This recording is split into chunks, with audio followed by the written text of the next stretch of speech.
Assalamualaikum warahmatullahi wabarakatuh. Waalaikumsalam warahmatullahi wabarakatuh. Perkenalkan, saya Irfa Mardiana, CGP Angkatan 9 dari Kabupaten Pekalongan.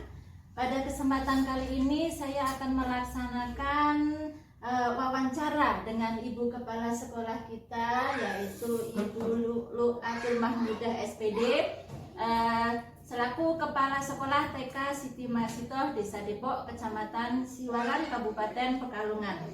Kali ini saya akan melaksanakan wawancara sesuai dengan modul 3.1, yaitu pengambilan keputusan berdasarkan nilai-nilai kebajikan. Selamat mengikuti. Selamat siang Ibu. Siang Bu. Mohon maaf ya Bu, saya mengganggu waktunya untuk melakukan wawancara tentang pengambilan keputusan berdasarkan nilai-nilai kebajikan tentang dilema etika ataupun kasus bujukan moral Bu. Oh iya. Begini Bu, tentunya yang saya tahu Bu Lulu kan sudah lama menjadi kepala sekolah, banyak pengalaman tentang mungkin cara mengambil keputusan ya Bu ya, tentang masalah-masalah yang Ibu hadapi. Karena yang saya tahu Bu Lulu kan selain menjadi kepala sekolah juga menjadi operator kecamatan. Mungkin banyak kegiatan juga di luar ya Bu ya. Iya. Tentunya banyak masalah yang Ibu hadapi Iya, selama pastinya ini. itu, Bu. Iya. Lah, dari pengalaman Ibu tentang masalah-masalah Ibu yang sudah Ibu hadapi tentang dilema etika, bagaimana Ibu cara mengidentifikasi masalah-masalah tersebut tentang dilema etika ataupun kasus bujukan moral Ibu? Baik. Untuk terkait dengan kasus dilema etika atau bujukan moral tersebut, bahwa setiap lembaga instansi TK itu pasti mempunyai banyak kasus, dan itu pasti kasusnya berbeda-beda ya Bu ya. Iya. Mungkin secara garis besar itu kita dapat mengidentifikasinya dengan cara satu, menginterpretasikan fakta yang relevan dengan situasi yang ada.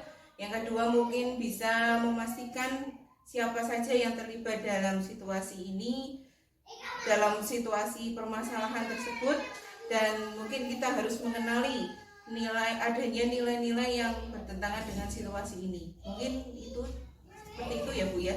Iya, berarti dengan pertama Ibu mengidentifikasi, kemudian menginternalisir fakta yang relevan ya Bu ya, dan juga intinya tentang ini ya Bu, mengenali nilai-nilai kebajikan yang terdapat dalam kasus tersebut ya Bu ya. Kita harus mengenali dulu Bu itu. Iya, berarti tentunya sudah banyak sekali yang ditangani Ibu ya Bu selama ini ya. Kira-kira jika ada kepentingan yang sama atau dalam kasus tersebut itu mengandung nilai kebenaran yang sama Bu, bagaimana Ibu dalam pengambilan keputusan tersebut Bu? Untuk pengambilan keputusan pada kasus yang sama terkait dengan dilema etika ya Bu ya, itu mungkin kita harus mendekati, atau kita harus mempunyai komunikasi yang sering mungkin dengan kepala sekolah, dengan guru. Dalam pengambilan keputusan itu kita juga harus memegang prinsip-prinsip, yaitu mungkin berbasis pada rasa peduli, kemudian pada peraturan yang ada, dan berbasis pada hasil akhir.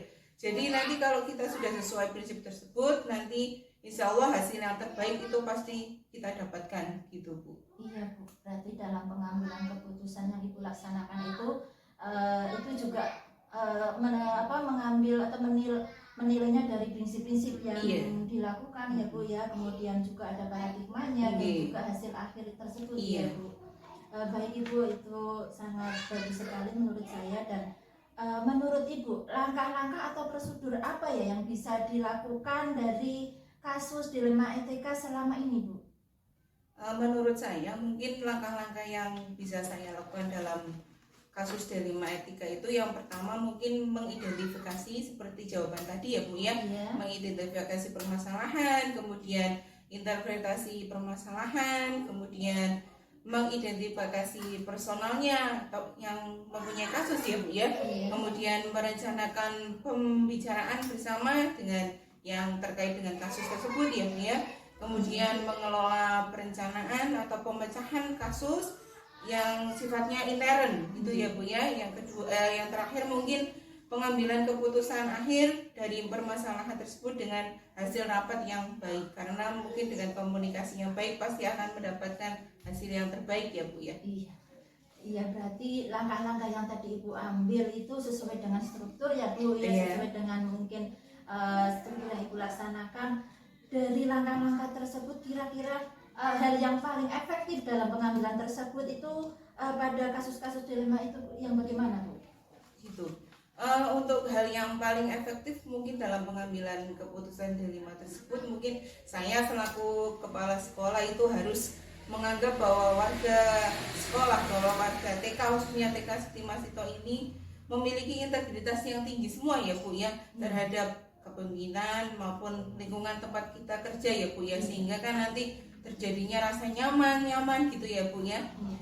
Untuk yang kedua mungkin perlu kita lihat yaitu perbedaan pendapat terhadap segala sesuatu yang diyakini.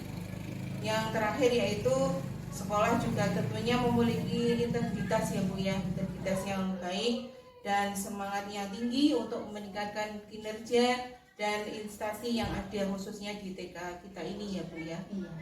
Berarti menurut Ibu dari langkah-langkah terus yang paling efektif itu ya tetap ada ini ya Bu ya, menganggap semua warga sekolah itu memiliki integritas, loyalitas itu yang tinggi terhadap kepemimpinan dan juga lingkungan sekitar kita di sekolah ini ya Bu.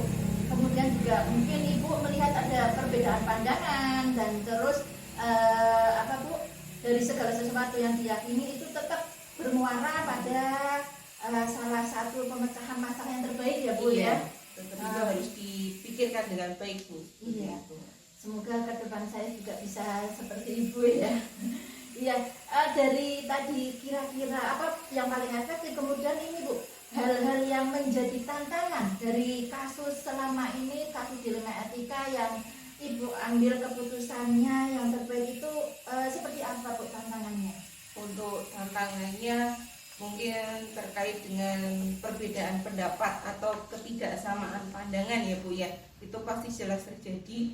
Jadi kita harus menyikapinya dengan baik dalam pengambilan keputusan, regulasi peraturan yang berlaku dari pihak-pihak yang mempunyai masalah gitu ya Bu ya. Kita harus saling mendengarkan biar tidak ada terjadinya perbedaan pendapat yang secara signifikan yang akhirnya menimbulkan permasalahan seperti itu ya Bu ya. Iya, dari perbedaan pandangan tersebut berarti pandangan itu tadi merupakan tantangan juga ya Bu ya, dan pandangan pasti akan menginisiasi yang terbaik yang mana. Terus keputusan itu juga dengan hasil musyawarah bersama ya Bu ya.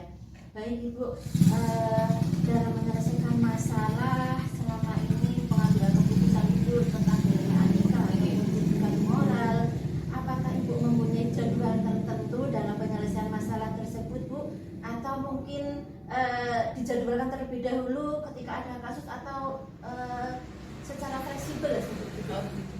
Kalau terkait dengan kasus kan itu sebetulnya tidak bisa dijadwalkan ya Bu ya, karena itu kan terjadi tidak tahu waktunya kapan gitu ya Bu ya. Mungkin kita bisa memberikan waktu atau ruang dalam penyelesaian tersebut, kita duduk bareng gitu bersama sewaktu-waktu, jadi tidak bisa ditentukan jadwalnya gitu ya, jadi fleksibel gitu ya Bu.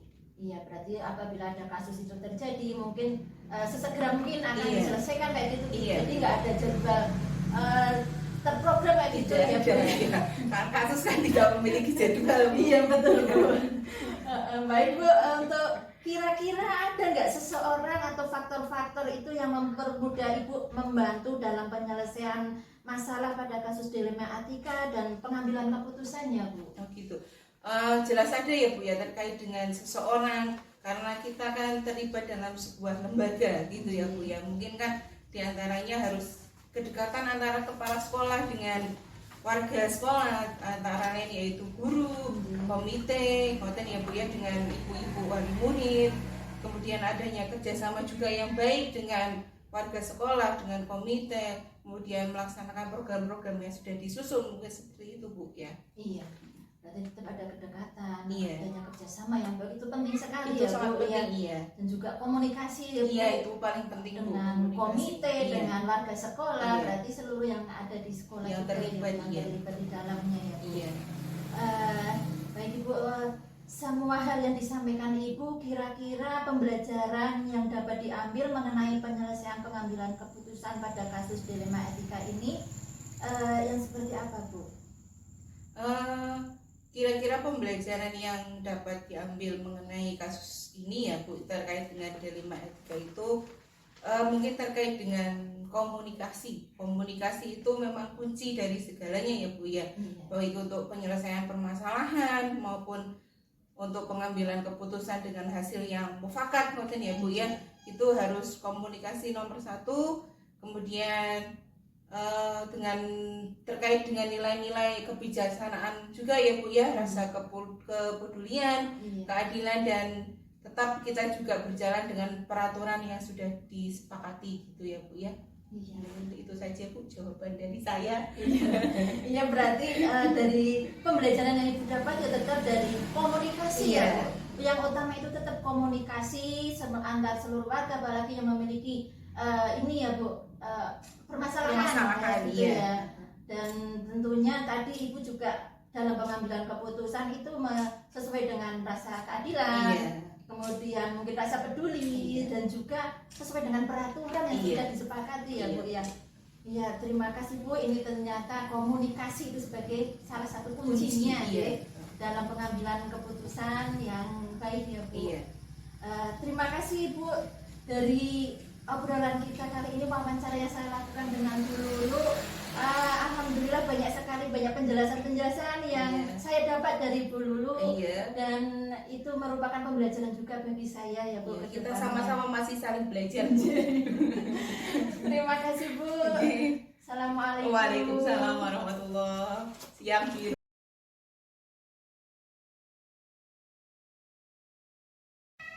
Assalamualaikum warahmatullahi wabarakatuh. Selamat siang Bapak Sohib. Ya, mohon maaf Pak, kedatangan saya kemari. Saya mau mewawancara Bapak Sohib berkenaan dengan pengambilan keputusan berbasis nilai-nilai kebajikan sebagai pemimpin Pak Sohib. Karena yang saya tahu Bapak Sohib itu menjadi kepala sekolah TK terpadu melati di Desa Mejasem ini ya Pak, Kecamatan Siwalan, Kabupaten Pekalongan. Dan selain menjadi kepala sekolah, Bapak Sohib itu juga sebagai narasumber dan narasumber parenting dan narasumber mungkin pelatihan yang lain ya Pak, dan juga banyak sekali tugas Bapak di luar sana. Nah, mohon maaf untuk kali ini saya meminta waktunya kepada Bapak Sohib untuk saya mewawancarai Bapak, nih Pak. Ya. Bagaimana Pak ya? Jenengan itu selaku kepala sekolah dan juga tadi menjadi narasumber dan juga yang lain ya Pak, tugas di luar itu sungguh luar biasa banyaknya, dan tentunya Bapak akan menemui banyak permasalahan atau kasus-kasus berkenaan dengan dilema etika dan cara pengambilan Bapak sebagai pemimpin ya Pak untuk yang berkenaan dengan nilai-nilai kebajikan tersebut. Cara mengidentifikasi kasus-kasus seperti dilema etika dan juga rujukan moral yang terjadi di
ada 5 orang itu menemui saya, itu meminta tidak membayar uang sekolah buat anaknya karena mereka merasa keberatan dan menganggap tidak mampu gitu Pak.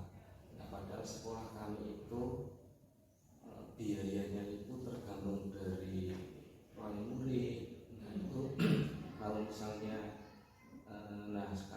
saya dilemanya itu kalau saya menyetujui mereka untuk tidak membayar karena dianggap miskin, padahal di sini yang lainnya itu juga kategorinya miskin semua. Bukan orang yang mampu juga Iya, gitu ya itu Pak. jadi akhirnya bingungnya itu di satu sisi kalau di sekolah kami itu menyetujui, pasti nanti ada kecemburuan dengan yang lain. Iya betul sekali itu Pak. Nah itu mau istilahnya mau disetujui atau tidak, ya itu pernah mengalami sangat dilema Bu Irma itu. Iya. Nah, bagaimana itu Pak panjenengan itu untuk mengatasi hal tersebut? Tentunya itu kan merupakan dilema sekali ya Pak ya, tentang mungkin keadilan atau rasa kasihan atau bagaimana jangka pendek dan jangka panjangnya, seperti itu juga ya Pak. Nah itu saya itu berdiskusi dengan kami bahwa dirapati bersama Dewan Guru. Ternyata dari Dewan Guru juga kalau tidak ada support keuangan untuk membiayai anak tersebut tidak ada sumbernya. Jadi mungkin kalau disetujui itu akan kerepotan gitu. Nah akhirnya saya itu berpikiran di satu sisi kasihan dengan 5 orang tersebut, memang mereka itu memang betul-betul miskin ya. Nah tapi di satu sisi itu jangka panjangnya nanti bagaimana dengan yang lain kalau mengajukan semuanya ingin mengajukan akhirnya itu kami ini mengundang Pak RT. Oh, berarti itu termasuk langkah-langkah Bapak dalam mengambil keputusan itu karena Bapak juga melibatkan Pak RT gitu. Iya betul, jadi saya itu mengajak ngobrol dengan Pak RT kesulitan kita, dan akhirnya dari obrolan itu ada gambaran kita cari donatur di istilahnya yang miskin tadi tertentu, tapi di sekolah itu juga tidak ada garansinya. Akhirnya itu keputusannya itu mencari donatur yang tertolong sekolah juga tertolong itu Pak. Iya Pak, berarti tadi Bapak itu juga pernah mengalami dilema etika berkenaan dengan biaya mungkin di lingkungan masyarakat ini yang sekolah di sini ya Pak ya, dengan faktor tadi bahwa misalnya lingkungan sini kan bisa dikatakan mungkin kategori kurang mampu ya Pak, dan minta keringanan supaya dalam pembayaran ya Pak ya. Namun di sekolah sendiri kan tentunya kalau mereka tidak membayar bagaimana masukan di sekolah ya Pak. Iya, dan Bapak ternyata di sini langkah yang pertama tadi juga melibatkan berdiskusi dulu dengan guru-guru atau rekan guru di sekolah, kemudian melibatkan Pak RT ya Pak ya, yang akhirnya mungkin ada rapat tersendiri dan bisa menghasilkan keputusan yang terbaik ya Pak. Iya. Kalau begitu menurut Bapak langkah yang paling efektif itu yang seperti apa Pak dalam pengambilan keputusan tersebut? Kalau menurut saya langkah yang efektif itu ketika melihat masalah itu, pertama kita mencari fakta kebenarannya. Jadi masalah tersebut fakta-fakta yang ada apa. Kalau misalnya tadi dicontohkan dia menganggap miskin itu, kita betul-betul tahu faktanya. Dia kondisinya seperti apa, rumahnya seperti apa. Nah kemudian kita mengidentifikasi kira-kira ada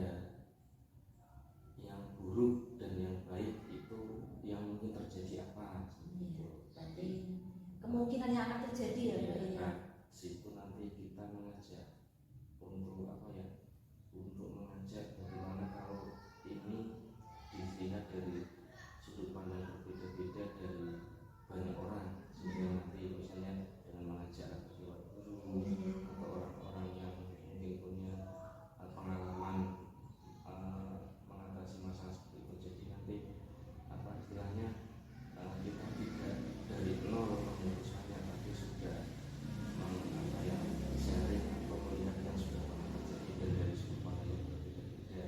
Nah nanti kita memutuskan sesuatu itu sudah dengan dipertimbangkan. Itu Irma. Iya Pak, ini menurut saya sih memang bagus ya Pak ya, dengan berarti sebelum memutuskan juga melihat fakta-fakta yang terjadi dulu, relevannya seperti apa, kenyataannya seperti apa, kemudian juga jenengan juga ada pengalaman mungkin dari orang yang sudah berpengalaman tadi untuk menyampaikan mungkin permasalahannya dan cara solusinya yang terbaik juga ya Pak ya. Seperti tadi kita mengajak Pak RT, Pak RT kan biasanya banyak menerima keluhan, mungkin siapa tahu pernah mengalami hal yang Hal yang sama ya Pak. Iya, itu menurut Bapak juga yang mungkin paling efektif seperti itu ya Pak, langsung dari fakta yang relevan dan juga pengalaman mungkin dari tadi apa Pak RT atau mungkin yang sudah pernah mengalami hal tersebut gitu ya Pak ya. Ya. Juga mungkin dari Bapak permasalahan-permasalahan Bapak yang sudah alami itu cara pengambilan keputusan yang berbasis nilai-nilai kebajikan sebagai pemimpin itu, apakah Bapak menjadwalkan tersendiri dalam pengambilan keputusan tersebut atau mungkin seperti apa menurut Bapak? Kalau selama ini saya hanya ini Irfa, eksidental. Jadi kalau ada masalah baru apa kalau ada masalah ya kami mencari waktu untuk didiskusikan, seperti tidak terjadwal. Mungkin bagusnya terjadwal Irfa, jadi misalnya 3 bulan sekali yang mana ada kendala atau masalah apa. Cuman sampai saat ini hanya itu eksidental. Kalau ada masalah, nah kita berdiskusi. Iya, berarti eksidental ya Pak yang Bapak ambil mungkin jika ada permasalahan saja ya itu ya Pak, kemudian panjenengan mencari langkah untuk penyelesaiannya kayak gitu ya Pak, bukan ada terjadwal terkhusus atau terprogram, tapi ya mungkin juga ada baiknya juga dijadwalkan ya Pak. Mungkin dari rekan-rekan guru kan juga mempunyai permasalahan, masing-masing guru pastinya juga ada permasalahan. Dengan ada jadwal seperti itu kan mereka bisa sharing saat itu dan menemukan solusi yang terbaik juga ya Pak. Nanti mudah-mudahan saya mencoba itu ke depan. Ya Pak. Baik Bapak, tadi juga saya sudah penjelasannya yang luar biasa, dan dari permasalahan atau dilematika yang Bapak alami ini, apakah ada seseorang atau faktor-faktor yang bisa membantu Bapak dalam pengambilan keputusan ini sebagai pemimpin Pak? Saya ini biasanya kalau ada masalah seperti itu, saya membayangkannya itu kalau diri saya yang mengalami, kira-kira saya inginnya mendapatkan seperti apa, seperti itu. Jadi kalau seandainya kalau saya yang tadi, saya itu yang betul-betul yang tidak mampu tetapi ingin anaknya itu sekolah, itu kira-kira itu ingin saya ingat seperti apa. Nah itulah jadi gambaran nanti buat saya mengambil keputusan seperti itu. Iya, berarti ya faktor dari dalam termasuk ya Pak ya. Iya, faktor dari dalam yang seandainya saya yang mengalami hal tersebut itu merupakan kayak seperti perasaan ya Pak, dan masuk kepada rasa peduli mungkin ya Pak ya kepada sesama kayak gitu ya Pak. Iya Pak. Terima kasih ya Pak, ini dari semua hal yang sudah Bapak sampaikan tadi. Adakah kira-kira pembelajaran Pak yang didapat atau diambil dari pengalaman Bapak dalam pengambilan keputusan yang berbasis nilai-nilai kebajikan sebagai pemimpin dalam dilema etika ini Pak? Saya ada banyak belajar dalam pengambilan keputusan itu. Saya dapat banyak itu pada saat sharing ketika saya berdiskusinya dengan orang-orang atau rekan kerja atau mungkin siapa yang mungkin pernah mengalami hal tersebut. Nah, itu saya ternyata ternyata saya merasakan kalau saya pikir sendiri itu mungkin sudut pandangnya itu terbatas dari sudut pandang saya. Tapi ternyata kalau mendengarkan dulu kemudian ada tokoh masyarakat itu ternyata semakin banyak sudut pandangnya itu nanti keputusannya itu bisa lebih bijaksana. Betul banget sih Pak. Dari tadi penjelasan yang sudah Bapak sampaikan tentang pengambilan keputusan berbasis nilai kebajikan ini sebagai seorang pemimpin tentunya ya Pak ya, mungkin kesimpulan yang bisa saya ambil itu Bapak itu berarti pertama dalam pengambilan keputusan itu juga melihat fakta-fakta yang relevan, kemudian bekerja sama dengan rekan-rekan guru dan juga dengan lingkungan sekitar ya Pak, tadi seperti Pak RT, kemudian mungkin orang yang sudah berpengalaman juga, atau komite dan warga sekolah yang ini ya Pak ya, yang ada di dalam sekolah TK ini. Nah itu juga menjadi pembelajaran buat saya Pak ke depannya. Dari penjelasan Bapak ini saya juga banyak belajar tentunya. Saya akan menimba ilmu dari Bapak tentang pengambilan keputusan yang bijaksana. Tadi juga Bapak menyampaikan bahwasanya itu dari diri juga ya Pak ya, rasa empati kita, rasa kepedulian kita dan juga tanggung jawab kita ya Pak ya. Iya, Pak, terima kasih banyak atas waktunya, mungkin wawancara saya tentang modul 3.1 ini tentang pengambilan keputusan berbasis nilai kebajikan sebagai pemimpin. Saya sudah mendapatkan banyak penjelasan dari Bapak Sohib, tentunya selaku pemimpin atau kepala sekolah di TK terpadu di PAUD Terpadu Melati Desa Mejasem ini ya Pak ya. Ya saya ucapkan terima kasih banyak atas waktunya.